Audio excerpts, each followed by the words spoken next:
giving advances to the public and making investments. Now, out of every 100 rupees that you get, can you afford to invest the entire 100 rupees?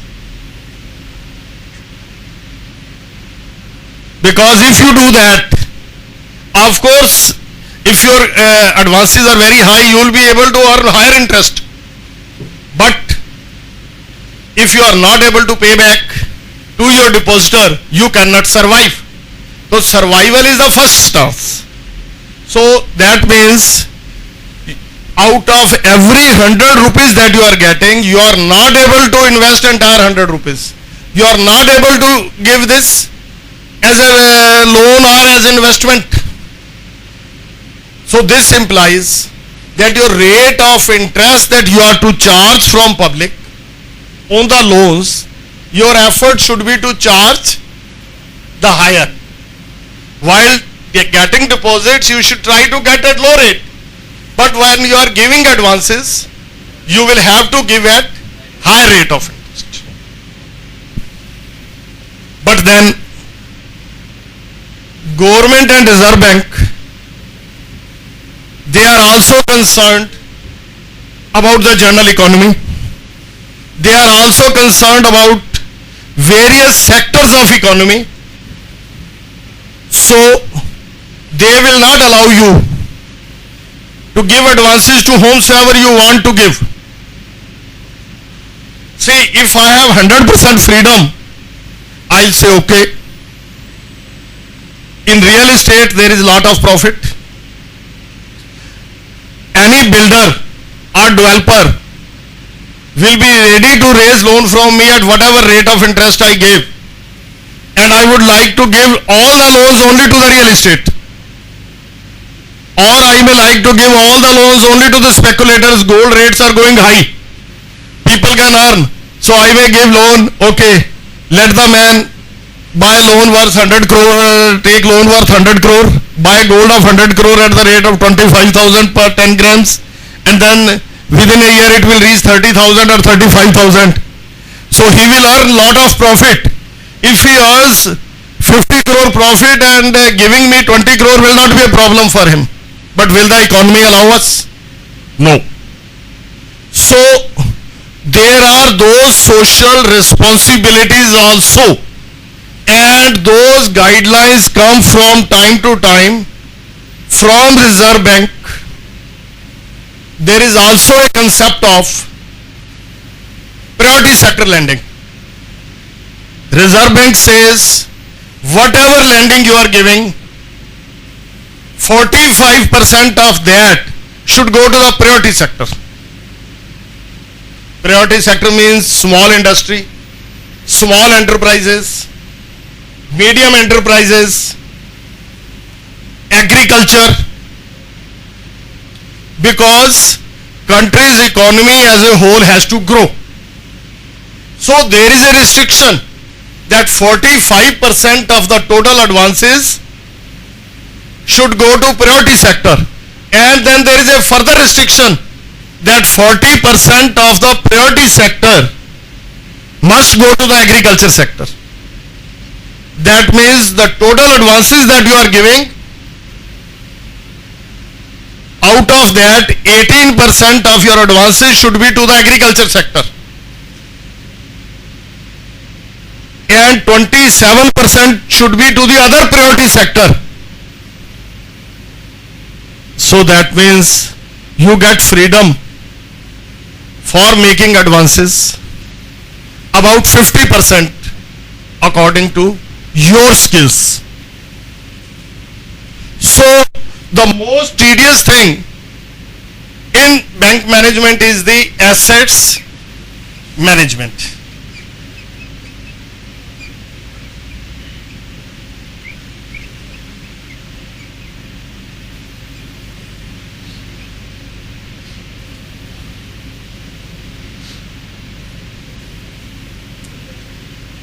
So assets management is the most tedious thing. Then there are other restrictions. See, Reserve Bank of India was set up Why Reserve Bank of India Act 1934.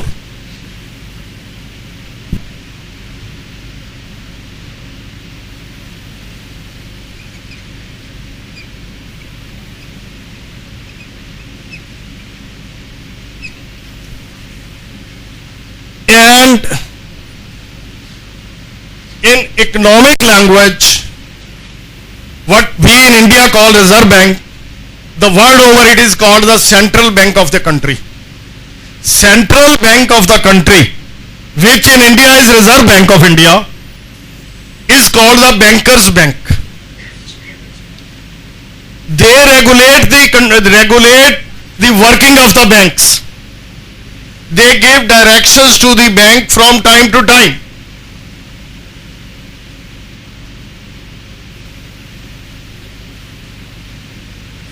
And in this Reserve Bank of India, they are now following Banking Regulation Act. Banking Regulation Act 1949 gives the power to Reserve Bank that they will not only give direction to the working, directions for general handling of the economy to the banks, not only directions about what type of advances are to be given, what sectors of economy are to be preferred for advances, but also control all the banks, that no bank can open a branch without the permission of the Reserve Bank of India. Unless Reserve Bank of India gives a license, a bank cannot open a new branch. Unless the Reserve Bank of India gives a license, no new bank can be opened. Just like other business, that freedom is not there, that today we 7 people join together and form a company and start a banking business. We cannot, because there is a control, because it is to affect the economy of the country. And Banking Regulation Act also says that no 2 banks can have common directors. As it happens, you see in so many companies, one person is a director on this company, that company, that company. You never even know how those 20 companies are interacting with each other. They may be dealing among themselves. But because it comes to handling the economy, a Banking Regulation Act specifically debars that no 2 banks will have the common directors, no new bank can be opened without the permission of Reserve Bank of India, and no bank can open a new branch without license from the Reserve Bank of India. Now, from time to time, Reserve Bank releases sanctions for some time, that okay, if in a rural area the population is below this much, and if a bank wants to open a branch, they can open it just by informing us. Idea that knowing that those areas where banks are not finding profitable to open branches, banks are not reaching, Reserve Bank wants to make them reach there. The latest concept which Reserve Bank has now come out is the financial inclusion. That everybody, even where the population is less than 2,000, there should be some mechanism that people can do some banking.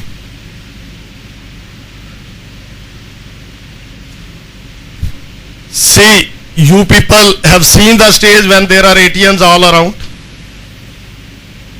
But till not many years back, the position used to be that if you are in need of some funds, you would wait that okay, my bank's branch will open at 10.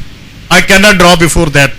I have to take leave today from my office because I have to go to bank. Bank closes at 2.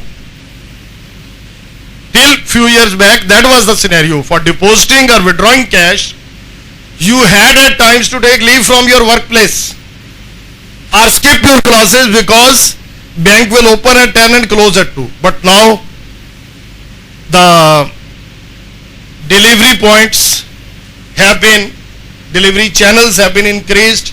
these ATMs are working as delivery channels of the bank, where at any time 24 hours you can go and withdraw cash. Firstly, you could withdraw cash only from the ATM of your own bank. But now with the advancement of technology, it has been possible that you may be maintaining account in one bank, but from the ATM of any other bank you can go and withdraw.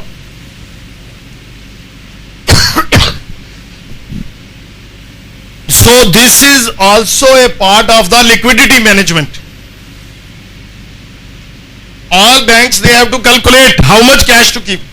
Now cash requirement you have not only to keep, decide according to the need of your customers, you may have to meet the need of the customers of other banks. So there is a lot of data on which ATM, how many hits are there, how much cash is withdrawn on a particular day, on which days more cash is required.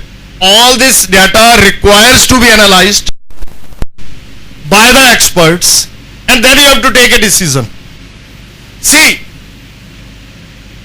somebody may say, if experts don't analyze, how will you do? We'll just keep more cash. Fine, we can manage by keeping more cash, but then we will have to understand that if we are keeping more cash, we are losing on interest, because whatever cash remains with us, we do not earn any interest on that. And as a businessman, forget that it is a bank. If you are a shopkeeper and if you are keeping 50,000 cash minimum with you all the time, that's I may have to make some payment, whereas your normal payments on a day are 5 or 10,000, but you are keeping 50,000. Are you not losing on that extra amount that you are keeping? Would you not like that whenever you have any surplus, you deposit in bank, and as soon as you need it, you should be able to withdraw? So same logic applies as to any other business to the banks.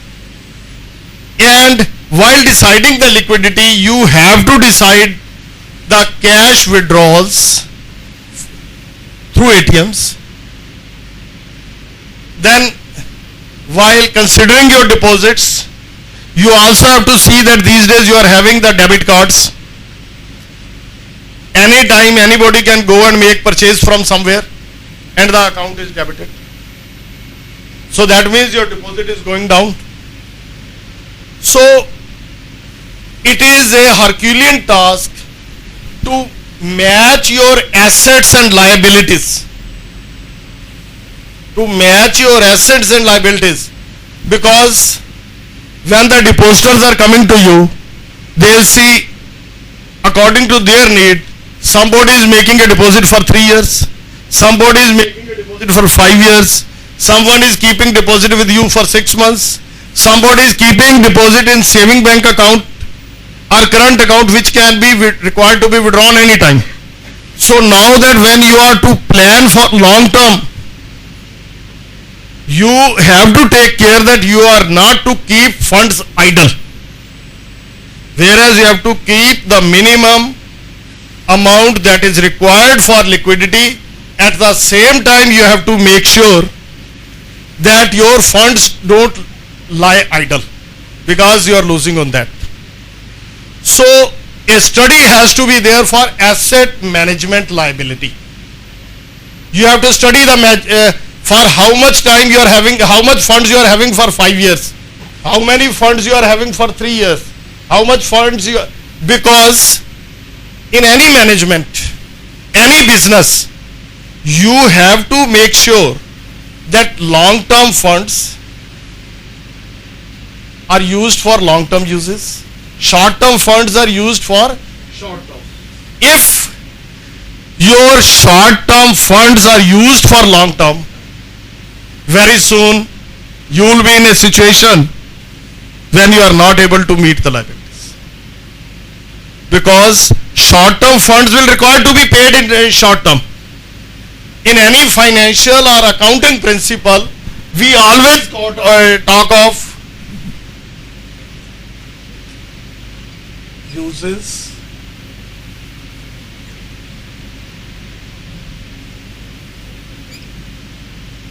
long term, short term, long term, short term, long term. If a long term fund is used for a short term, it may not harm you, because after short term again fund will be available with you for further investment. But if you have diverted your short term funds for a long term, so that means funds will not come back to you in short term, and in that short term, when the persons will come for money, you will not be able to give. And then there will be a rumor that Punjab National Bank is failing, ICICI Bank is failing. I tell you, despite the best of the brains, still at times there are errors of judgment.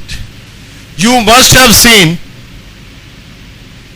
just 2-3 years back, there was a strong rumor that ICICI Bank is failing. There were very, very long queues outside every branch of ICICI Bank. ICICI Bank authorities had to come out with ads in papers or with TV talks that there is nothing to worry.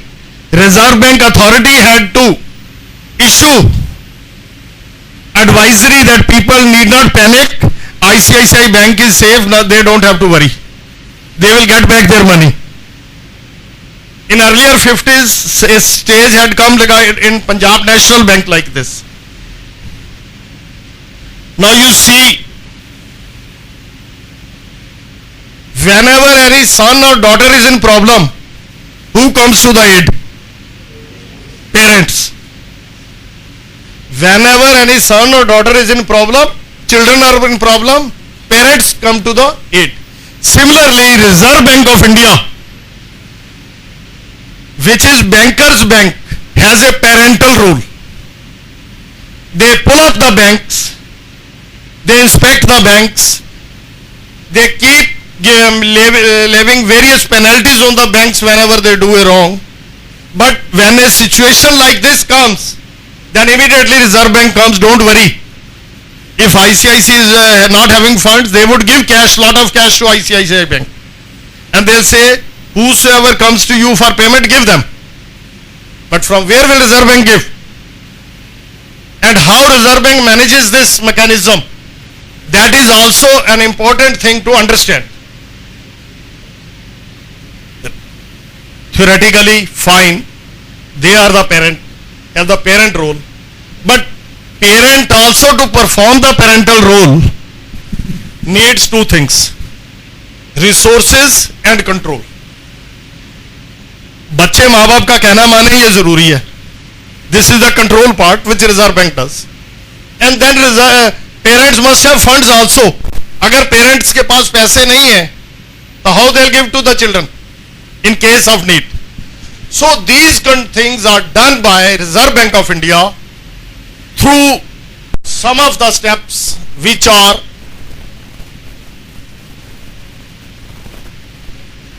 CRR, SLR, repo, reverse repo, and marginal standing facility. So I would like these aspects to be discussed so that you can understand how Reserve Bank is doing the parental role. But before coming to that, I like to tell you one more principle is there in bank management which we have to take care, and that is capital adequacy. In a balance sheet, what is there? Those of you who have already done a bit of accounting would know that on one side you have all the assets and on the other side you have capital and liabilities. So it would be wrong if we manage assets, we manage liabilities and forget the capital.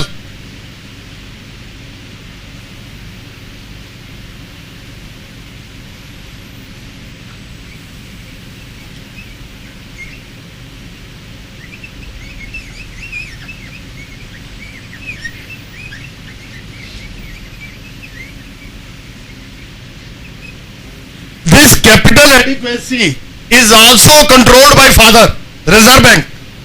That is through CRAR.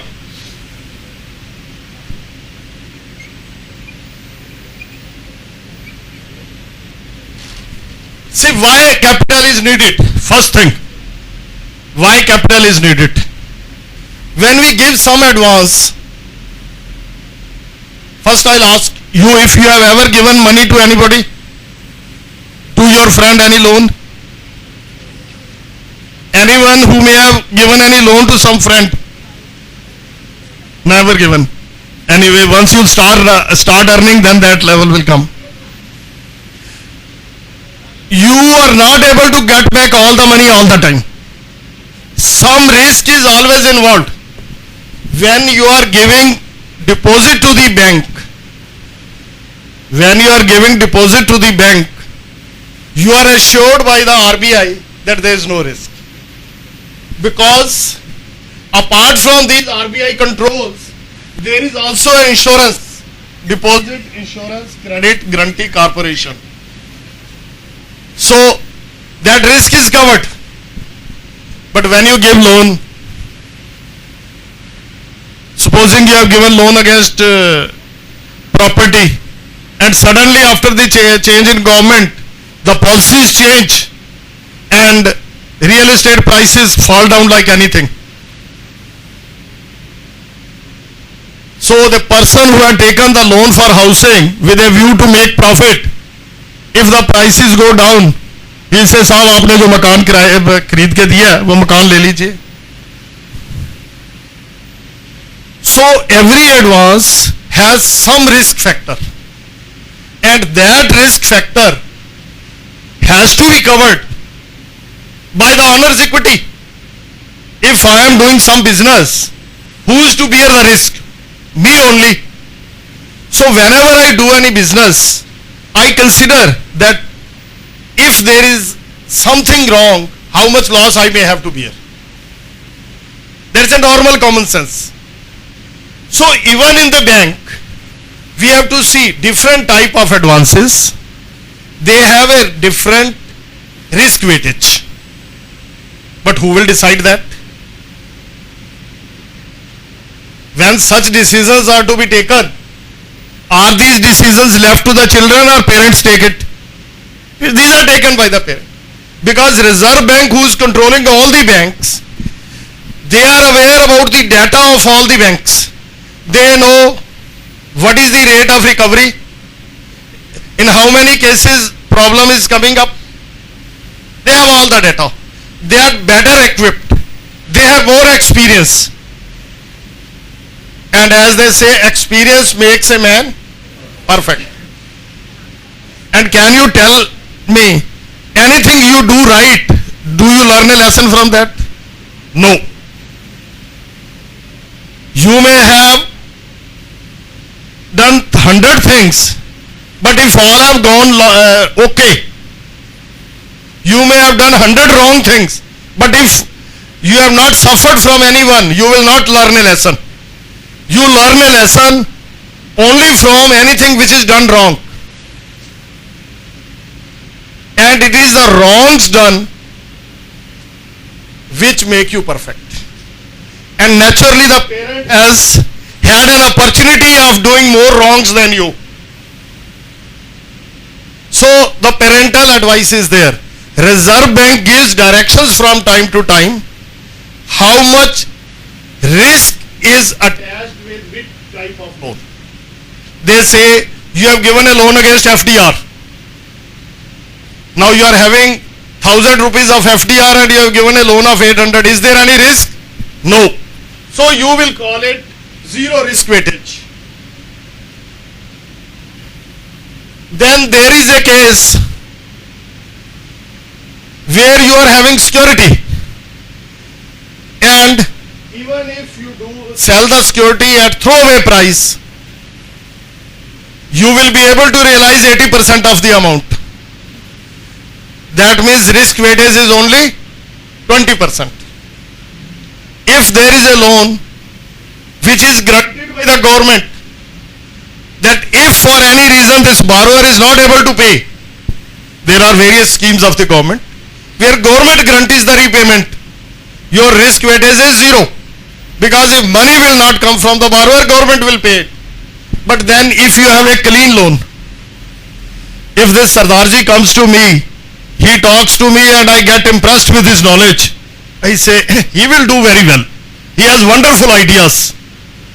He seems very energetic. And all this is correct. And he starts a new business. And suddenly, for any external factor, that business is not allowed to be run further.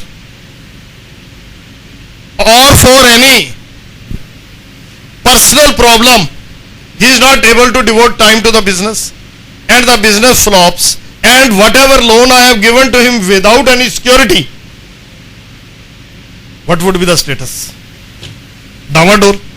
So that means any clean loan that I am giving, it will have a 100% risk weightage. So Reserve Bank, for your capital adequacy management, has introduced one ratio called capital to risk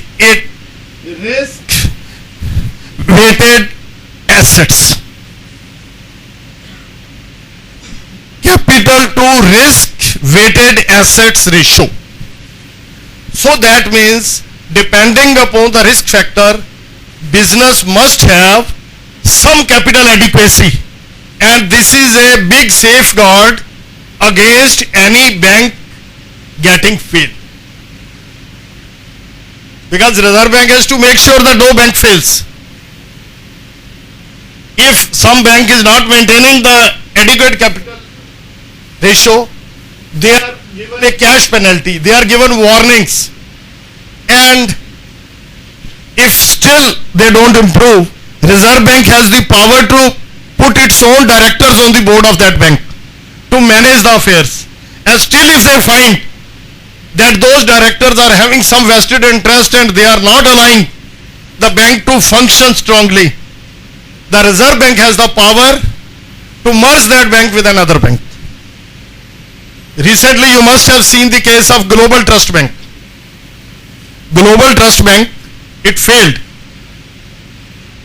and Reserve Bank of India ordered that it should merge with Oriental Bank of Commerce, because they were not able to maintain their sufficient capital and their loans were going out of order. So before a stage could come that the bank could fail totally, Reserve Bank decided to merge it. So that is the control.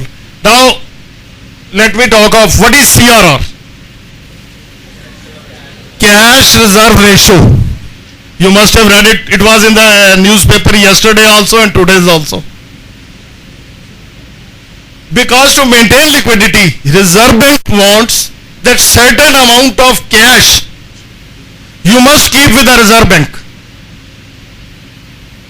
Parents आपको कई बार कहते हैं ना, pocket money दी है ना, बेटा थोड़े से पैसे ना अलग रख लेना, कोई प्रॉब्लम आ जाती है, इनको रोज अपने पास मत रखो, अलग रखो एक जगह और भूल जाओ, अगर कभी प्रॉब्लम आए then you can depend on that. या घर में कहते हैं घर में कुछ कैश पड़ा होना चाहिए under lock and key separate. So that is the concept.